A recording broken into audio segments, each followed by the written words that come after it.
Hello friends, how are you? I hope कि आप सब अच्छे होंगे। Welcome to expert opinion. Discuss करेंगे target super TET 2020 Hindi 300 objective type questions. इससे पहले 2 पार्ट हम डिस्कस कर चुके हैं। आपने नहीं देखे तो आप आई बटन में क्लिक करके वीडियो देख सकते हैं या आपको चैनल पर भी वीडियो मिल जाएगी। तो चलिए वीडियो स्टार्ट करेंगे। और PDF फाइल के लिए आप टेलीग्राम चैनल ज्वाइन करें। यहाँ पर आपको सभी PDF फाइल प्रोवाइड कराई जाती हैं। चैनल पे जितने भी सेशन होते हैं सभी से रिलेटेड नोट्स भी आपको टेलीग्राम चैनल पर प्रोवाइड कराए जाते हैं। स्टार्ट करेंगे वीडियो को। वीडियो आपको अच्छी लगे, हेल्पफुल लगे तो वीडियो को लाइक करना, शेयर करना। चैनल अभी पहली बार देख रहे हैं तो सब्सक्राइब कर लें और बेल आइकन को प्रेस करके ऑल पर क्लिक करके रखें, जिससे कि आने वाली सभी वीडियोज़ की नोटिफिकेशन आपको टाइम टू टाइम मिलती रहे। और फ्रेंड्स, हिंदी जो है आपके सुपर टेट में 20 नंबर की आती है। 20 नंबर का इसका पोर्शन है और 20 नंबर कम नहीं होते। सुपर टेट के लिए आपके लिए एक एक नंबर मोस्ट इम्पॉर्टेंट है, तो आप हिंदी को भी हल्के में ना लें। और मैं चाहती हूँ कि आपके 20 में से 20 आएँ, इसलिए आप ज़्यादा से ज़्यादा बेहतर तरीके से प्रैक्टिस करें और ज़्यादा से ज़्यादा क्वेश्चंस को सॉल्व करें। अलग अलग तरीके के क्वेश्चंस को आप सॉल्व करने का काम करें, जिससे कि आप बेहतर स्कोर कर सकते हैं। स्टार्ट करते हैं वीडियो को। मुख मयंक सम मंजू मनोहर में अलंकार है, तो इसमें आपको अलंकार बताना है। ये पंक्ति दी हुई है, मुख मयंक सम मंजू मनोहर। तो इसमें रूपक होगा, दृष्टांत होगा, उपमा होगा या श्लेष होगा। कौन सा अलंकार होगा आपको ये बताना है। तो देखिए, मुख मयंक सम मंजू मनोहर, तो इसमें अलंकार होगा उपमा। तो थर्ड ऑप्शन यहाँ पर आपका सही होगा। और अलंकार से भी आपके 2 नंबर के सुपर टेट में पूछे जा चुके हैं। आप लास्ट ईयर के पेपर उठाकर देख सकते हैं। आगे बढ़ते हैं। नेक्स्ट है, द्रौपदी का पर्यायवाची नहीं है, तो इनमें से द्रौपदी का कौन सा पर्यायवाची नहीं है? द्रुपदसुता, याज्ञसेनी, पांचाली या रमणी। तो कौन सा द्रौपदी का पर्यायवाची यहाँ पर नहीं है, आपको ये बताना है। तो देखिए, द्रुपदसुता पांचाली का ही पर्यायवाची है, यानी द्रौपदी का। पांचाली भी द्रौपदी का पर्यायवाची है और याज्ञसेनी भी द्रौपदी का पर्यायवाची है, लेकिन रमणी यहाँ पर द्रौपदी का पर्यायवाची नहीं है, इसलिए ऑप्शन 4 यहाँ पर सही हो जाएगा। आगे है, मोटापा में कौन सा प्रत्यय है? तो मोटापा शब्द दिया है, इसमें आपको प्रत्यय बताना है। प्रत्यय मैंने आपको बताया था कौन होते हैं, जो किसी शब्द या शब्दांश के पीछे लगकर शब्द के अर्थ को बदल देते हैं, या फिर एक नए शब्द का जन्म होता है, नए शब्द का निर्माण होता है, उसको कहते हैं प्रत्यय। तो यहाँ पर मोटापा शब्द में कौन सा प्रत्यय है? पा प्रत्यय है, आ प्रत्यय है, टापा प्रत्यय है या आपा प्रत्यय है, आपको ये बताना है। तो इसका राइट आंसर लगाएंगे जल्दी। और राइट आंसर होगा इसका ऑप्शन फर्स्ट, पा। यानी कि मोटा एक मोटा शब्द है और मोटा में कौन सा प्रत्यय लगा है? पा, तब बना है मोटापा। ठीक है, क्या बना है? मोटापा। तो इसका ऑप्शन फर्स्ट यहाँ पर सही होगा। नेक्स्ट, योग रूढ़ शब्द का चयन कीजिए। तो इनमें से योग रूढ़ शब्द बताने हैं आपको। योग रूढ़ शब्द वो जिनका की विशेष अर्थ हो। तो ऑप्शन से आकाश, गजानन, विद्यालय, दूध वाला। तो यहाँ पर योगारूढ़ शब्द का आपको चयन करना है और यहाँ ऑप्शन सेकंड सही होगा, गजानन। योगारूढ़ शब्द का चयन किया तो आपने क्या लगाया आंसर? गजानन। गजानन यानी कि गणेश के लिए यहाँ पर ये गजानन शब्द का प्रयोग हुआ है। गणेश को गजानन कहते हैं, तो एक विशेष अर्थ निकल के आया इसका गजानन का। तो यहाँ पर ये योगारूढ़ शब्द होगा। आगे बढ़ेंगे। चतुर का असमानार्थी शब्द बताना है, यानी कि जो समानार्थी नहीं है वो बताना है चतुर का। और आपके लिए प्रत्येक क्वेश्चन के लिए 2 सेकंड का टाइम दिया जा रहा है और आप आंसर लगाने का प्रयास करें और ज़्यादा से ज़्यादा सही आंसर करने का प्रयास करें। तो ऑप्शंस हैं पटु, पामर, नागर, निपुण। तो चतुर का इनमें से कौन सा समानार्थी नहीं है, असमानार्थी है? तो पटु मीन्स भी होता है चतुर, पामर मीन्स भी चतुर होता है और निपुण मीन्स भी चतुर होता है, लेकिन नागर मीन्स चतुर नहीं होता। तो ऑप्शन थर्ड यहाँ पर सही होगा, नगर में रहने वाले को नागर कहते हैं।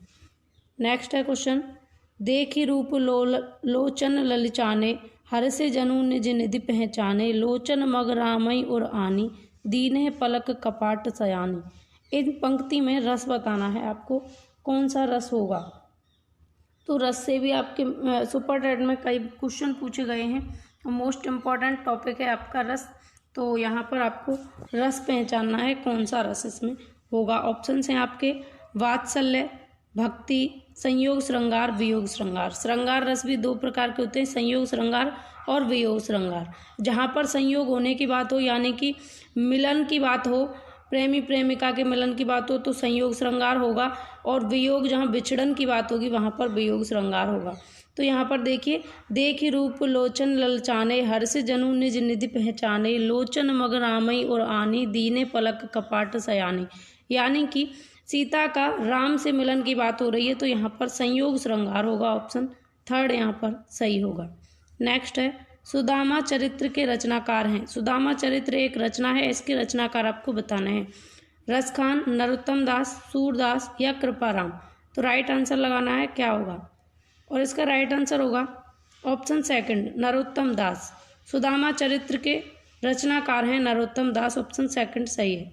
आगे है, कहत नटत रीझत खिजत, मिलत खिलते लजियात, भरे भवन में करत हैं नैनव ही सब बात। तो यहाँ इस पद्यांश में आपको रस बताना है। यहाँ पर भी संयोग, वियोग, रौद्र और विभत्स, यहाँ पर कौन सा रस होगा आपको ये बताना है। तो देखिए यहाँ पर भी नैनन ही सब बात, नैनों में सब बात होने की बात हो रही है यानी कि मिलन की बात हो रही है, तो यहाँ पर भी संयोग श्रृंगार होगा। नेक्स्ट, अंबर पनघट में डुबो रही तारा घट ऊषा नागरी। इस पंक्ति में अलंकार बताना है। अलंकार से भी आपके 2 नंबर के पूछे जा चुके हैं, तो अलंकार भी आपके लिए मोस्ट इम्पॉर्टेंट है, और ये अलंकार भी इम्पॉर्टेंट है। अंबर पनघट में डुबो रही तारा घट ऊषा नागरी, यहाँ पर कौन सा अलंकार है ये बताना है आपको। अनुप्रास है, यमक है, उपमा है, रूपक है। तो कौन सा ऑप्शन यहाँ सही होगा, जल्दी से सही ऑप्शन का चुनाव करें, और राइट ऑप्शन होगा ऑप्शन फोर्थ, रूपक। पनघट, अंबर पनघट में डुबो रही तारा घट ऊषा नागरी, इन पंक्तियों में रूपक अलंकार होगा। नेक्स्ट, दुर्गम का सही पर्यायवाची नहीं है। ऑप्शन है निर्मम, अगम्य, विकट, कठिन। तो यहाँ दुर्गम का जो पर्यायवाची नहीं है वो पूछा है, नेगेटिव। अब जो है एग्जाम का थोड़ा सा पैटर्न बदल चुका है, कोई भी एग्जाम देख लो आप, यहाँ पर आपसे जो नहीं होगा वो पूछा जाएगा, यानी कि आपको अपनी तैयारी को बेहतर करके रखना है, क्योंकि आपसे क्वेश्चन पूछने का तरीका जो है चेंज हो चुका है। तो दुर्गम का पर्यायवाची नहीं है वो चुनना है। तो दुर्गम का अगम्य भी होता है, विकट भी होता है, कठिन भी होता है, लेकिन निर्मम नहीं होता। निर्मम यानी कि ममता रहित, जिसमें ममता ना हो वो होता है निर्मम, और यहाँ पर दुर्गम का निर्मम से कोई भी सेंस नहीं निकलता, इसलिए ऑप्शन फर्स्ट सही हो जाएगा। नेक्स्ट है, चली आई बेला सुहागिन, पायल पहने बाण बिद्ध हरिणी सी, के रचनाकार हैं। तो ये पंक्ति हैं, इनके रचनाकार आपको बताने हैं। ऑप्शंस हैं गिरिजा कुमार माथुर, शकुंतला, कीर्ति चौधरी, राजेंद्र माथुर। तो यहाँ पर राइट आंसर क्या होगा, राइट आंसर होगा ऑप्शन सेकंड, शकुंतला। चली आई बेला सुहागिन, पायल पहने बाण बिद्ध हरिणी सी, के रचनाकार शकुंतला हैं। नेक्स्ट, अनजान सुदान सदा कल्याण, लोकोक्ति का भावार्थ है।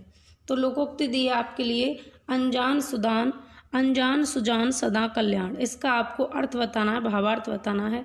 ऑप्शंस हैं अनजान और सुजान के साथ सदैव लाभ मिलता है, भोला भाला ज्ञानी समझदार नुकसान करवाता है, या फिर मूर्ख और ज्ञानी दोनों मजे में रहते हैं, या फिर मूर्ख और ज्ञानी समझदार नुकसान कराता है। मूर्ख स्वयं को ज्ञानी समझकर नुकसान कराता है। तो यहाँ पर राइट आंसर आपको चूज करना है, अनजान सुदान सदा कल्याण, इस लोकोक्ति के लिए। राइट आंसर होगा ऑप्शन थर्ड, मूर्ख और ज्ञानी दोनों मजे में रहते हैं। अनजान और सुजान दोनों कैसे रहते हैं, मजे में रहते हैं, दोनों का सदा क्या होता है, कल्याण होता है। आगे है, लाल चेहरा है नहीं फिर लाल किसके, इसमें अलंकार बताना है। लाल चेहरा है नहीं फिर लाल किसके, यहाँ अलंकार कौन सा होगा ये आपको बताना है। ऑप्शंस हैं श्लेष, यमक, अनुप्रास, रूपक। तो कौन सा ऑप्शन यहाँ पर सही होगा इन पंक्तियों के लिए, लाल चेहरा है नहीं फिर लाल किसके। तो यहाँ पर ऑप्शन सेकंड सही होगा, यमक अलंकार। यमक का अर्थ होता है जोड़ा, यानी कि जोड़ा आए, कोई भी पंक्ति में जोड़ा आए लेकिन उसका अर्थ दोनों ही बार अलग अलग निकले। जैसे लाल चेहरा, यहाँ चेहरा लाल होने की बात हो रही है, फिर लाल किसके, लाल किसके यानी कि किसके बेटे, किसका, लाल। तो दोनों के अलग अलग अर्थ हैं, एक लाल का अलग अर्थ है, एक लाल का अलग अर्थ है, इसलिए यहाँ पर कौन सा अलंकार होगा, यमक अलंकार होगा।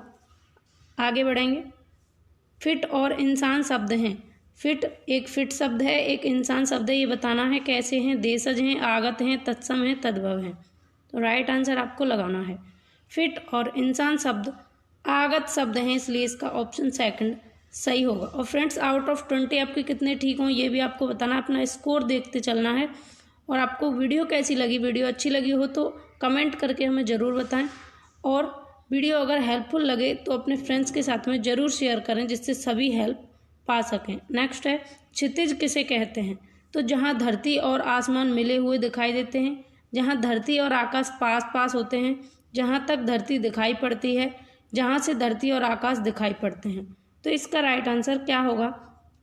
क्षितिज के बारे में आपको बताना है। तो क्षितिज वह होता है जहाँ धरती और आसमान मिले हुए दिखाई देते हैं, वो क्षितिज होता है। यानी कि दोनों मिले हुए जहाँ पर प्रतीत हों, मिले हुए दिखाई दें धरती और आसमान, वो क्षितिज होता है। आगे चलेंगे। वे शब्द जो प्रकृति प्रत्यय अथवा दूसरे शब्दों के योग से बने हों कहलाते हैं। ऑप्शंस हैं योगरूढ़ शब्द, रूढ़ शब्द, सरल शब्द या यौगिक शब्द। तो इसमें राइट आंसर होगा क्या? वो शब्द जो प्रकृति प्रत्यय अथवा दूसरे शब्दों की किन्हीं और शब्दों की हेल्प से जो बनते हैं उनको कौन से शब्द कहते हैं? तो आपको योग से ही पता लग रहा होगा कि योग मिलने के बाद में, योग होने के बाद में शब्दों के निर्माण की बात हो रही है, तो कौन से होंगे? यौगिक शब्द होंगे। ठीक है, तो आपको यहाँ यौगिक की परिभाषा भी पता लग गई। वे शब्द जो प्रकृति प्रत्यय अथवा दूसरे शब्दों के योग से बने हों यौगिक शब्द कहलाते हैं। आगे बढ़ेंगे। सर्वाधिक प्राचीन संप्रदाय कौन सा है? तो सबसे प्राचीन संप्रदाय बताना है। इनमें से वक्रोक्ति होगा, अलंकार होगा, रीति होगा या रस होगा। सबसे प्राचीन संप्रदाय कौन सा होगा? जल्दी से राइट आंसर टिक करेंगे। और राइट आंसर है इसका ऑप्शन 4 रस। सबसे प्राचीन संप्रदाय, सबसे पुराना संप्रदाय रस होता है। नेक्स्ट, शायद आज मैं दिल्ली जाऊंगा वाक्य है। तो ये जो वाक्य है कैसा है? संकेतवाचक है, प्रश्नवाचक है, संदेहवाचक है, इच्छावाचक है, ये आपको बताना है। शायद लगा हुआ है, शायद आज मैं दिल्ली जाऊंगा, तो कंफर्म नहीं है, शायद लगा हुआ है, यानी कि संदेहवाचक वाक्य है। थर्ड ऑप्शन यहाँ पर सही हो जाएगा, ऑप्शन थर्ड संदेहवाचक।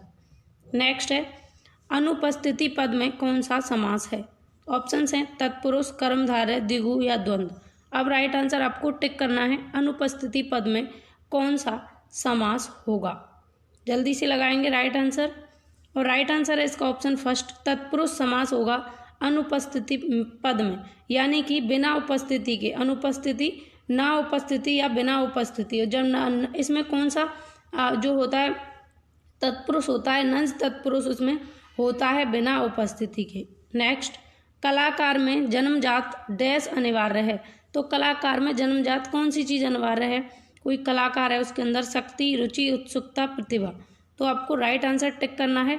और ये आपका लास्ट क्वेश्चन होगा और आपको अपना स्कोर भी बताना है। तो कलाकार में जन्मजात क्या अनिवार्य होगा? ऑप्शन 4 इसका सही होगा, कलाकार में जन्मजात प्रतिभा अनिवार्य है। तो ये देखिए आपके सामने एक परफॉर्मा है। इस तरीके के क्वेश्चन आपके सुपर टेट में पूछे जाते हैं हिंदी से। इसमें अलंकार से, प्रत्ययों से, उपसर्गों से और रसों से इस तरीके के क्वेश्चंस बनते हैं जो मोस्ट इम्पॉर्टेंट है। और ये क्लास भी आपके लिए मोस्ट इम्पॉर्टेंट है। आपके लिए ये एग्जाम्पल दिए हैं मैंने कि इस तरीके के क्वेश्चंस आपसे पूछे जाते हैं। और इस सीरीज़ में, ये सीरीज़ जो चल रही है, इसमें हम 300 क्वेश्चंस के बारे में डिस्कस करेंगे, प्रैक्टिस करेंगे सुपर टेट के लिए। और मेरी कोशिश रहेगी कि आपके लिए बेहतर स्कोर हो सके हिंदी में भी।